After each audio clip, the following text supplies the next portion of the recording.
Alright, so the second video is going to be for the plumbing.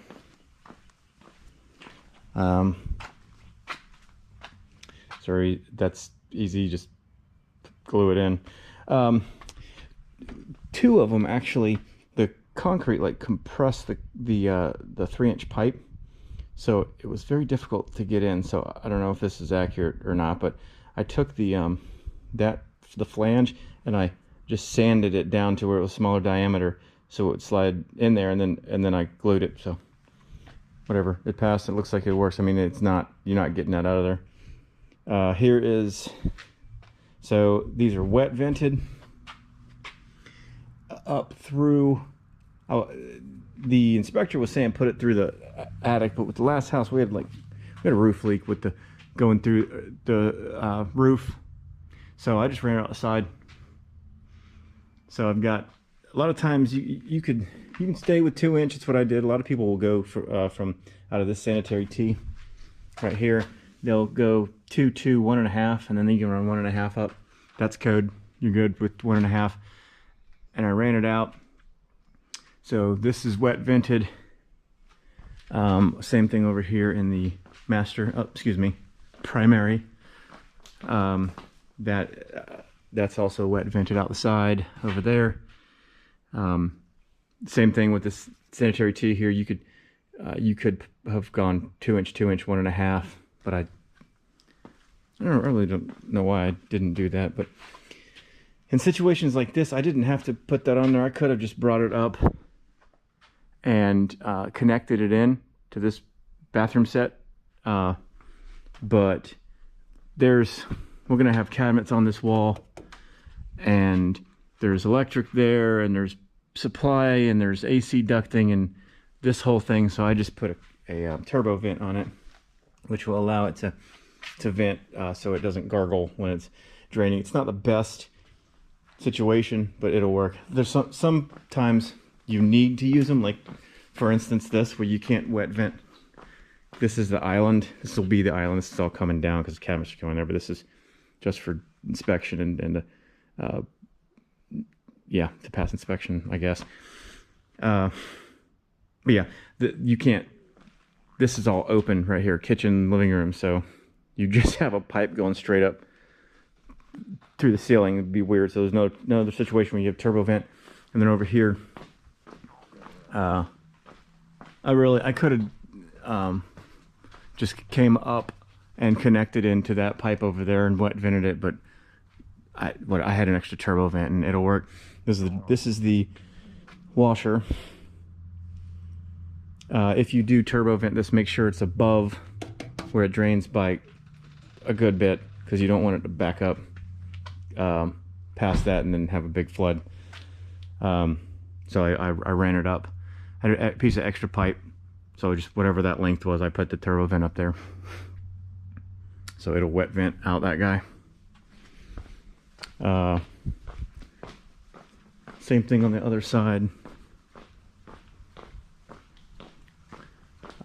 I took this bathroom here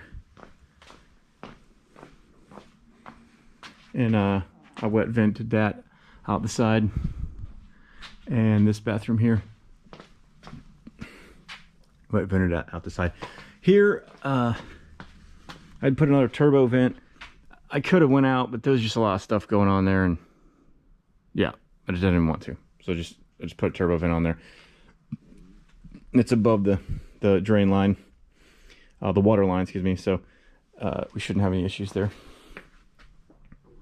Supply line, I paid a guy to come and put the supply lines in, and all the crimping for the PEX and everything's fine, but every single one of these shower diverters were these 3-way or 4-way valves are leaking on the pressure test. So I had to come back and take all of them apart and put a better sealant tape in there and put them all back together, and then it held 60, I think it's 65 psi at the on the test when the inspector was here.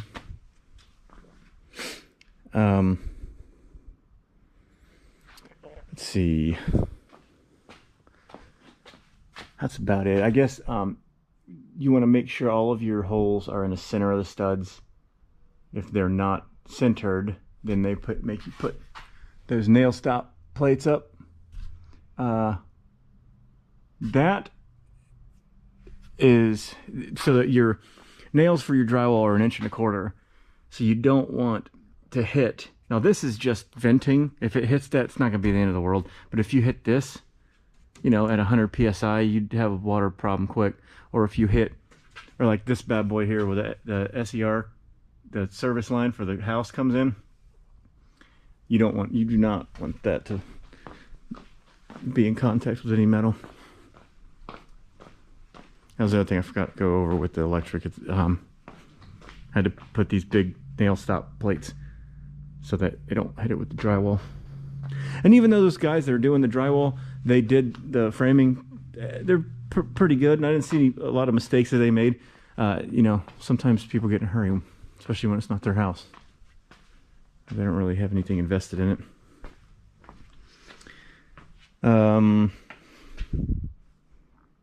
Yeah. Not much. Same thing here. It was leaking on both sides, so I had to come back and tape it. Not sure what he was doing here. He must have screwed up to a shark bite on there. I didn't buy that.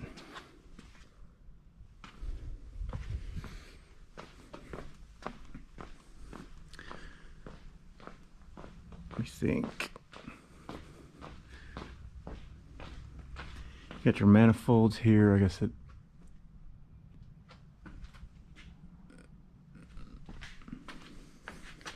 These things are called hammer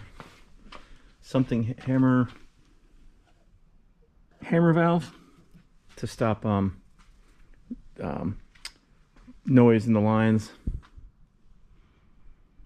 That came with it, so I didn't add that. Here's a little DIY setup I had for the pressure test.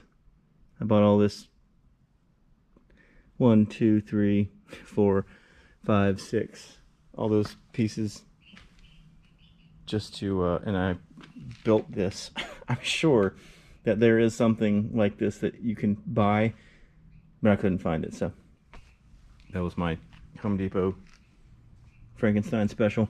And this thing came with a meter that only read to like 30 psi, so I took one that I had off and I put it on here so I could show a test over 30. Let's see, water. That's it for where we're at now.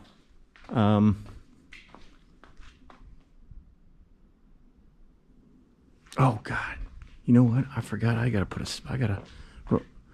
connect a spigot in here. Well, I guess that's what I'll be doing today. All right. Have a nice day.